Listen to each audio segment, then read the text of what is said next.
Howdy, y'all. Welcome back to episode 2 of the Fort Worth Property Management Podcast. I am your host, Mason Arispe. I am the Operations and Business Development Manager at First Choice Property Management here in Fort Worth, Texas. We just got done filming episode 2 for you. We're super excited for all of y'all tuning in for episode 2. In today's episode, we discuss 4 strategies that you can begin investing in real estate that are low cost. That does not mean zero money out of pocket. It's different ways that you can get involved in real estate whenever you don't have $50,000 to $100,000 sitting in a bank account somewhere. One thing we do want to stress is that real estate is a long play, and over time it does take money to maintain and preserve a real estate asset. So if you begin real estate investing with one of these low-cost strategies, begin saving up, begin budgeting correctly so that you can continue to maintain that asset over time.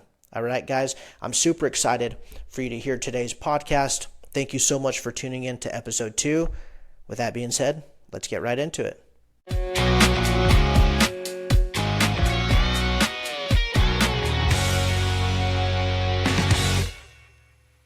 All right, guys, we appreciate you a bunch for tuning in to episode 2 of the Fort Worth Property Management Podcast, cheapest ways to get into real estate investing.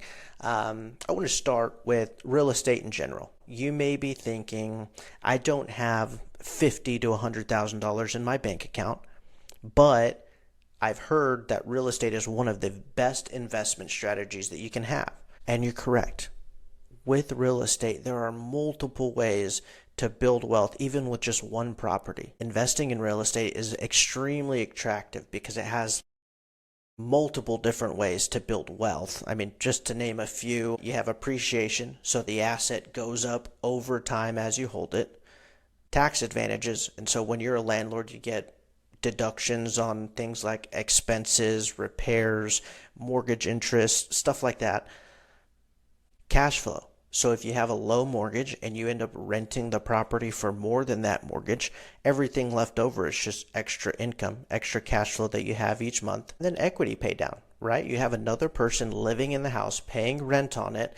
Every month they pay rent and you put that towards your mortgage, you're building equity.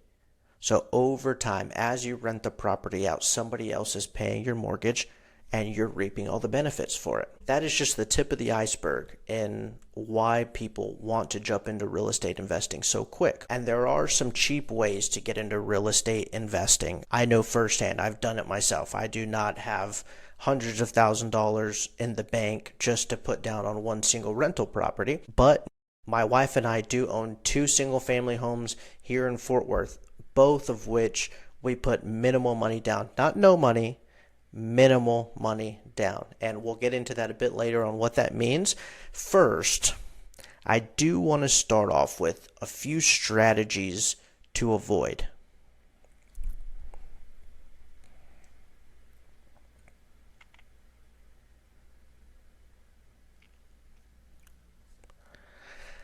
Let's be real. There is no shortage of YouTube or TikTok videos promising you can flip this house, make $40,000, roll that into the next house, make $80,000, roll that, and then you're making $100,000 a month, right? We've all seen the videos. We've all gotten super excited and thought, how on earth is that happening? So I want to be your voice of reason. I want to tell you, if you're looking at these videos, it sounds way too flashy. It sounds way too good to be true. It probably is.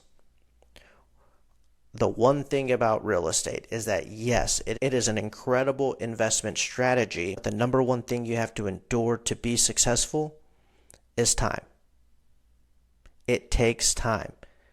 This whole get rich quick is not a thing in real estate. And so you have to be able to put the time in, or you have to give the property the appropriate amount of time to reap the benefits of appreciation, of the equity pay down, all of that good stuff. So here are a few different investment strategy routes that personally I think you should avoid whenever you're looking to get into real estate in the cheapest way possible. The number one real estate investment strategy that I think you should avoid when looking for the cheapest way to get into real estate is fix and flips. Flipping sounds fun, buy super low, work your butt off, get in there and put some sweat equity into it, and then sell it for a lot of money, and then sell it for way higher, cash out, and then do the same for the next property or two, right?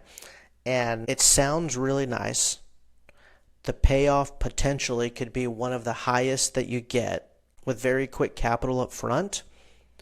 But in reality, with fix and flips, there are 50 million moving parts, a lot of risk, and it's truly never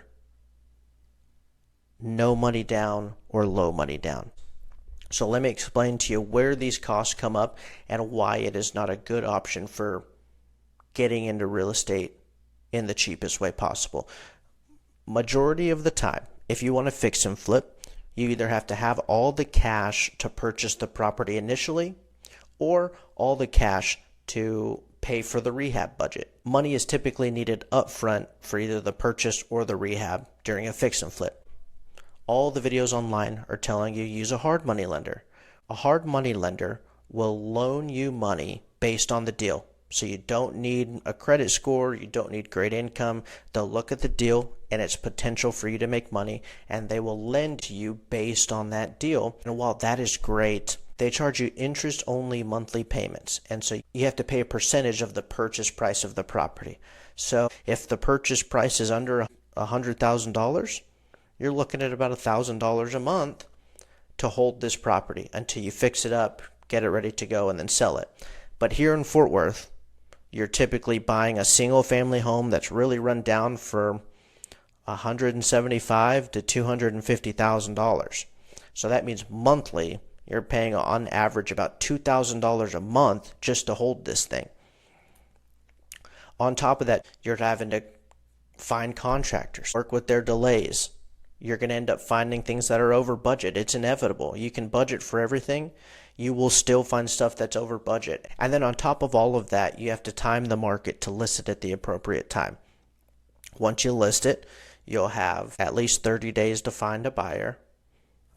In this market, potentially give seller concessions to attract a buyer to your house, your standard 30-day close, and then any negotiations during that time. And so there are a lot of moving parts in the process of fix and flips that I think if you're initially looking to get into real estate in the cheapest way possible, fix and flips is more for somebody who has a business partner who knows the entire process already and can handle it for you, or it's for more seasoned real estate investors. They can get into that because they know all the intricacies of a real estate transaction like that. And so I personally would stay away from fix and flips. That includes the BRRRR method. The BRRRR method is one of the most attractive investment strategies out there. It's pretty much fix and flipping with a refinance, which adds closing costs. That's another one that I would stay away from until you have a few transactions under your belt, until you can see kind of the intricacies of a full real estate transaction. And the last investment strategy that I would stay away from is creative financing, subject to seller finance, stuff like that. It potentially can be a very low money down opportunity. However, if you do it the correct way, through a title company, through a mortgage company, and have all the legal documents written up correctly, you're either going to pay your standard closing costs to a title company, which is typically 3% of the purchase price, call it 10 grand at least, or you're going to be paying attorney's fees to draw up everything and make sure that everything's done correctly. And so neither of those options are low money down in my mind. Again, it's all subjective for how much money that you have in the bank. If you don't have that in the bank, you should probably wait, save up, pay off some debt, put yourself in a better situation to where now I have this money in the bank, I can risk losing it or at least having it tied up in a real estate property for a few years. And so now that we've established which investment strategies to stay away from, let's get into 4 ways that I believe you can begin real estate investing in the cheapest way possible. To set a baseline, the word cheap is very vague. It's subjective based on how much money you have in your current situation. So right now, I'm thinking $50,000 to $100,000 in the bank. You're not going to be looking to get into real estate investing cheap. You're going to be able to purchase through your traditional conventional loan. In my mind, if you have $10,000 in your bank account, you're going to be looking for the cheapest ways to get. You have a good amount of money in the bank, but you don't have enough to just purchase a rental property outright. You don't have enough to put 25% down plus closing costs on a rental property. Quick disclaimer for you. Investing in real estate does require a lot of money. You need to keep building your savings. Just because you finally close on a property doesn't mean your worries end there. And by the way, by no means am I advocating for finding the cheapest house in the entire city, buying that one, taking the risk, and just saying I'm moving into it. All of this advice is aimed towards the idea of purchasing a solid new construction that won't cost you a lot of money over time. All right, so we're going to start with our low cost entry number 1, and that's going to be get your real estate license and then purchase your first primary residence. This is my number 1 pick because this is the exact way that I purchased my first primary residence and now rental property. And so not every one of you is going to want to be a real estate agent or anything like that. But with my journey, I knew that I wanted to work in real estate. So I got my real estate license when I first started working with First Choice Property Management, which worked perfectly because I have to sign property management agreements with homeowners. So I needed my real estate license, which is great. I got my real estate license, which based on your state can cost anywhere from about $600 to about $1,200. So somewhere in that range, call it $1,000 it costs you to get your real estate license, take the test, and then get set up with a brokerage. The brokerage may cost you another few $100s, so call it about $1,500. You get your real estate license and you're set up with a brokerage. Okay? Going this route, you also gain a wealth of knowledge on real estate. You go through the courses, you learn about the contracts, you learn about good properties, bad properties. You also learn a little bit about negotiations, and you have a little bit more skin in the game whenever you go looking for your property. Now fast forward to when you have your real estate license, you have some money in the bank, and you're ready to go ahead and start looking to purchase your first property. The first thing that I want you to do is open your MLS or go to Zillow, start looking around for properties, and filter for houses that have been on the market for 60 days or longer. These are going to be the homes that are not getting a lot of activity anymore and where the sellers are going to be getting a little bit more desperate. You're going to look for this in hopes of getting a seller concession.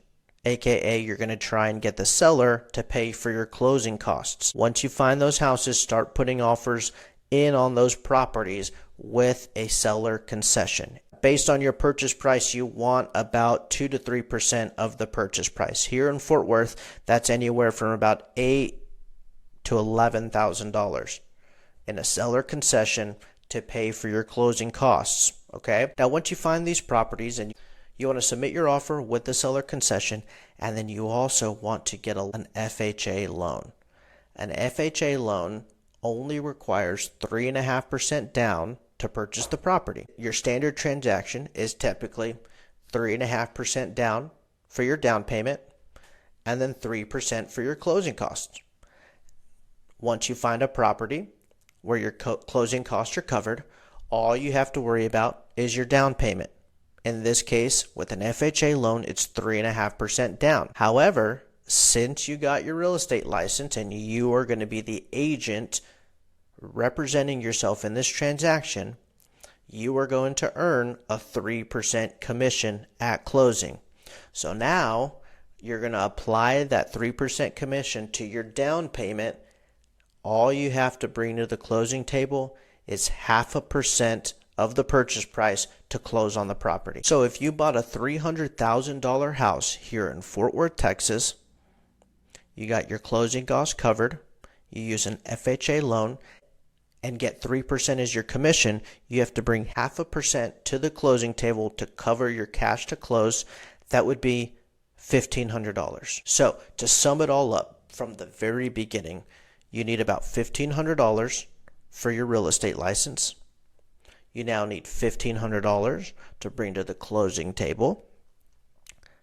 And then I would factor in about $1,000 to $1,500 for your inspections and your appraisals while you're under contract on the property.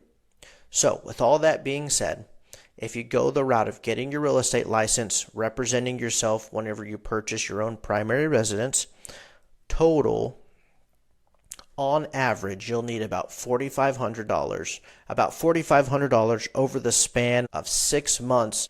And so with that being said, it's not no money down, it is low money down, $4,500 to get you into your own primary residence. With this strategy, you do need to live in the property for at least 1 year. That's one of the requirements of an FHA loan. After that, on 1 year from the date that you close, you can move out, list it for rent, and find a renter at that point. Like I said, it takes time in real estate, but this is one of the cheapest ways that you can purchase a rental property with low to no money down. I know this firsthand. I've done this twice. I did it once with my first purchase on my house. It's here in Fort Worth. It's currently rented out now. The only caveat that I did it twice is that I happened to get engaged about 9 months after purchasing my house. So I had my fiance start looking for her purchase, and she used her FHA loan, and I gave my commission to her for the down payment after she moved in. So we actually did it twice. We now own 2 properties here in Fort Worth. One is a rental. The other we are living in right now. We just closed on it in June of 2025. So next summer, maybe even next fall, we will move out, repeat the process with maybe a conventional loan at that point. All right, low cost entry number 2, house hacking. House hacking remains an unbeaten investment strategy for beginners. What house hacking is purchasing a property, living in one part, and renting out another unit. House hacking is most commonly described when purchasing a duplex. You buy a duplex and there's typically 2 units side by side next to each other. You live in one side and you rent out the other. The benefits to this is that you're killing 2 birds with 1 stone. One, you immediately start investing in real estate by renting out one side, receiving rental income to pay for your mortgage. The other side of that, you're also covering your living expenses. You're living on the property. You don't have one mortgage on your rental property and another mortgage for your primary residence. It's all tied into one, and you use the rent income to supplement the mortgage. You probably still have to come out of pocket a little bit, but it's better than just buying a house outright and paying for that. House hacking can also be done in a few different ways. I saw it done firsthand when I went to Texas Tech University. A student would purchase a house and rent out each room to their roommates. You can do that here in Fort Worth. You can do it here near the TCU area if you wanted to. House hacking is one of the most attractive low-cost entry investment strategies, and some of y'all may be wondering, why is house hacking significantly cheaper than just purchasing a rental property? Well, when you house hack, you technically are not purchasing a rental property. You are purchasing a primary residence that you happen to be renting a section out of. So when you purchase a primary residence, you qualify for an FHA loan, which was mentioned earlier. An FHA loan has a down payment requirement of 3.5%. And so with this property, you would put 3.5% down plus closing costs. You're required to move into the property and live in it for a year, while also being able to rent out different sections of your home, whether it's renting out different rooms, an ADU, or even a separate unit in the case of a duplex. The ability to be able to use an FHA loan to purchase this property and receive rental income is the reason that house hacking is extremely attractive. It's a great strategy. I've actually seen it used firsthand by a lot of people in college.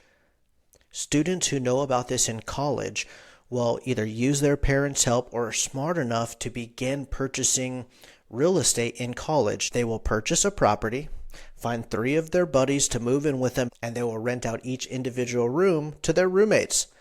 This is house hacking. They may not even know what they're doing, but it's an incredible way to start building wealth and begin your journey in real estate investing. Now, both of those investment strategies require a few $1,000s up front, right? So the next 2 low-cost entry are going to be hypothetically zero money down. And yes, I want to cautiously say hypothetically zero money down, because while these are the two strategies that advertise zero money down, along the way there is potential to where you have to put up some of your own capital, or it's still going to need something in lieu of the money that you would necessarily need. So low cost entry number 3 is wholesaling. Now, let's take a step back. I know just about every person who wants to be a real estate investor has seen a video on TikTok, on Instagram about wholesaling. Wholesaling tends to be the first stepping stone for a lot of people when getting into real estate, but it's still a moderately difficult transaction to master, and it requires a lot of effort and work. Okay, so what is wholesaling? Wholesaling is essentially being the middleman in a real estate transaction. What do I mean by that? When you become a wholesaler, your goal is to find a distressed or rundown property that needs a lot of work. It needs a new roof, it needs to be painted, it needs to be gutted down to the studs and built back up. You're looking for those type of houses. A wholesaler will reach out to the homeowner, make a super lowball offer in hopes that the homeowner is currently desperate to sell. The homeowners are basically willing to give you that huge of a discount so that they don't have to put the effort into fixing this place up. Whenever you find one of those homeowners, you get the property under contract. You do have a legally binding purchase agreement with the seller of that property. The wholesaler will find a cash buyer or a real estate investor who does fix and flips, and will go to them and say, I have this deal locked up for $100,000. I will sell you the rights to this contract for $120,000. If the real estate investor agrees, wholesaler will assign the contract to the end buyer and be the middleman in the transaction. So the wholesaler locked up the deal at $100,000. They sold it to the real estate investor or the fix and flipper for $120,000. The wholesaler now pockets that $20,000 gap in the middle. That is basically their fee or their commission for doing the legwork to find those properties, lock up a deal, and then transfer it directly to the investor. Reason that this investment strategy is typically very low cost is because through that entire process, theoretically, zero money is needed. You can get in your car, drive down the street, and look for an extremely rundown house. You can go online, find the owner of the property for free. You can Google their name, try and find their phone number, try and find their email address, maybe find their primary residence. All of that you can hypothetically do for free. It just takes a lot of legwork and a lot of time. You can use a free contract online, fill it out yourself, send it to the seller yourself, and get them to sign it. Once you're under contract, you typically need something that is called earnest money, or basically a deposit showing, yes, I am serious about buying this house. If you're a good enough wholesaler, you can negotiate in the contract that your earnest money is $0, $5, $100. It's typically somewhere around 1% to 2% of the purchase price. But like I said, as you increase your sales as a wholesaler, you can negotiate that down to where you don't need any money out of pocket, hypothetically, right? You can get on Facebook, find a fix and flipper, find a real estate investor who you can assign this property to, and then they end up paying for the property in cash. They pay all the closing costs associated with sending the property to title and to the attorneys. With this strategy, you never actually purchase the property. So you don't have to put any money down. You don't have to bring anything to closing. You don't have to pay for appraisals or inspections or anything like that. All of that is now the end buyer's responsibility. And so this strategy, hypothetically, again, if you are an incredibly skilled wholesaler, can be low to no money down. But in reality, there's a lot of points through this transaction that can end up costing money. And so Let me give you a few examples. If you want to skip trace software to find the property owner's direct sell and email address fairly quickly to save you some time, you can pay for it. It's usually a subscription-based software that you can get online. If the seller is adamant on wanting a bigger earnest money deposit, they may require you to put $500, $1,000, a few $1,000s down in earnest money, so that could end up costing you some money. And then you can also pay for software to streamline your business. Things like DocuSign, PropStream, where you can build lists and cold call people very quickly. There's a lot of stuff that can go into it to help streamline that will end up costing you money. But this is, once you complete a transaction, you will technically be a real estate investor, and it is a way that you can get your foot in the door, begin some transactions, and begin to learn the ins and outs of real estate. Now, there are some skills that you would need to develop in order to pursue this investment strategy. I would say one of the biggest skills you must have is negotiation and marketing.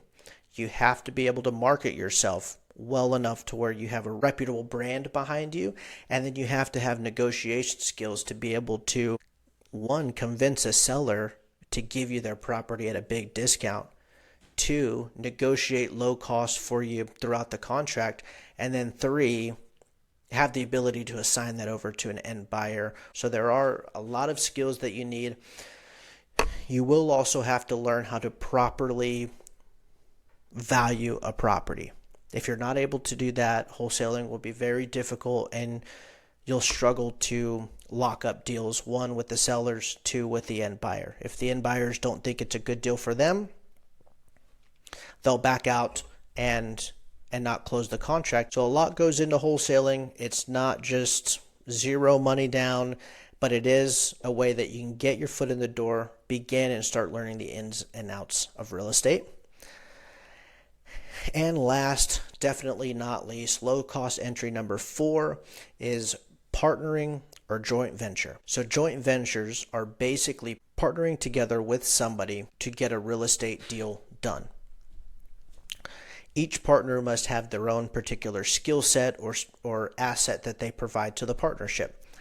In our case, which we're talking about today, when you're looking to get into a deal with no money down, the partner that you typically need is somebody with the money, somebody that will put up their resources in order to fund the deal while you are typically the operations end. You are the one overseeing the real estate transaction from the beginning to the end. These partnerships are typically done with 2 of the investment strategies that we spoke of beforehand. It's typically done, one, in a wholesale deal. You can joint venture a wholesale deal and have somebody help you distribute the property that you locked up to an investor, just to make sure that they see it all the way through and that it gets done properly. The more common example is that it is done during a fix and flip. You, as the operations partner, it is your job to find the deal. It is your partner's job to fund it. So you find the deal, you manage the rehab, they handle the financing. At the very end, when you refinance the property or when you sell it on the market, both partners would split the profit that comes from that property. So if you go down this route, keep in mind that you can find a partner who will fund the deal. However, you still have to provide something to this partnership. In these joint ventures, majority of the time, you will be the operations partner. So you need to have the ability to find and lock up a good deal, have the ability to manage the rehab. Now, I'm not saying you have to go and complete everything by hand, but if you're coordinating the contractors, if you're calling out all the vendors and making sure that you oversee the work, you're going to have to make some big decisions on prices, on fixtures, on paint, on getting the house ready to go. And then at the very end, you have to have known that it was a good enough deal to where you will have some profit left over at the very end. And then once the transaction is successful, all the profit is typically split 50-50 unless there was a different agreed upon price whenever you form the partnership. Some keys to success when going down this route is number 1, have everything in writing. Even if it's your best friend in the entire world, make sure you have some type of partnership agreement or some type of contract with how the profit will be split up at the end and how all of the finances are going to be handled whenever you sell the house, how the financing partner is going to be reimbursed.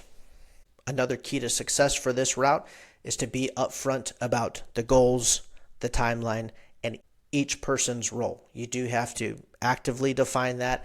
And then if it's going to take 6 months to rehab and put on the market, don't try and butter up your partner by telling them it's only going to take 2. You need to know how long it's actually going to take so that we make sure we have enough funds to cover the carrying costs that you have through the time frame that you're doing your rehab. And then the last key to success here is to choose your partner very carefully. Just because they have the money is not a good enough reason to select them as partner. You need to make sure that your partner has complementary skills to yours. Maybe they're good with bookkeeping and they'd be a good partner to kind of help make sure that the budget stays in order. Make sure you have shared goals and ethics. If you form a partnership, make sure the level of profit that you're trying to achieve is the same with both. If one partner wants to refinance and keep the property as their own, that's not going to work too well when the other partner's wanting to put it on the market, sell it, and cash out, take the money and run. So make sure you have shared goals whenever you choose to enter a partnership or a joint venture. Just to recap real quick, we went over 4 low-cost entry strategies to getting involved in real estate investing. Number 1, get your real estate license and purchase your own primary residence. Number 2, house hacking. Number 3, wholesaling. And number 4, partnership or joint ventures. I know we had a limited time today, so if you're listening to this and maybe one of those strategies was not explained enough, leave a comment below, give us a call. Our company name is First Choice Property Management. You can get a hold of me or anybody at our company fairly easily. If you have a question about something we reviewed today, do not hesitate to reach out. We want to give you true, accurate guidance as you're beginning in your real estate journey. So if you have some questions, please do not hesitate to shoot us a message.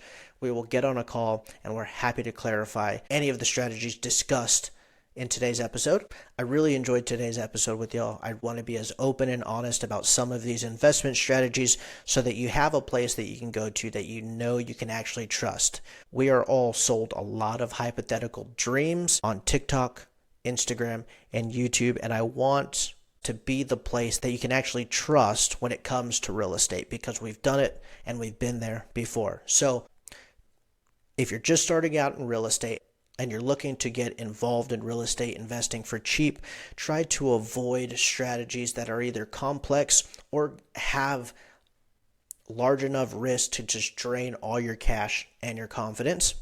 Focus on lower cost, low risk entry points that can teach you something along the way. And then, of course, real estate is a long game. There are very few strategies where you can be successful in a short amount of time. Real estate is a long game.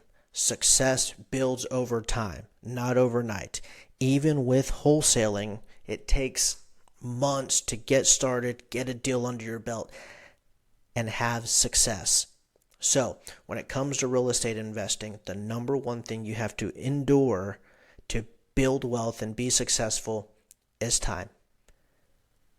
Make sure when you begin investing, you give the property enough time to build the value that you're looking for. If you're nervous or you have any questions, reach out to us here at First Choice. Reach out to a trusted real estate agent or a real estate advisor to learn if you're in the right place to begin with your real estate journey. And of course, if you already own a property and you need help either analyzing a rental price, talking through if this is a good idea or not, reach out to us at First Choice Property Management. We're super excited to chat with our listeners. You can find us at fortworthpropertymanagement.com.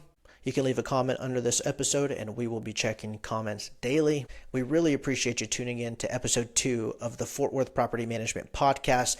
Please like the show, follow, turn on notifications so that you're alerted every time we upload a new podcast. For right now, we plan to upload podcasts every other Wednesday. So every 2 weeks, which can be adjusted over time if needed. For now, as we're beginning, we are going to upload every other Wednesday. And please Continue to tune in, leave feedback, give any advice that you can, because we're happy to listen. We're going to take and learn from our listeners so that we can be the best and most trusted podcast here in the Fort Worth, Texas area for you when it comes to real estate and property management services. I am your host, Mason Arispe. That concludes episode 2 of the Fort Worth Property Management Podcast. Thank you so much for tuning in. Have a great rest of your day.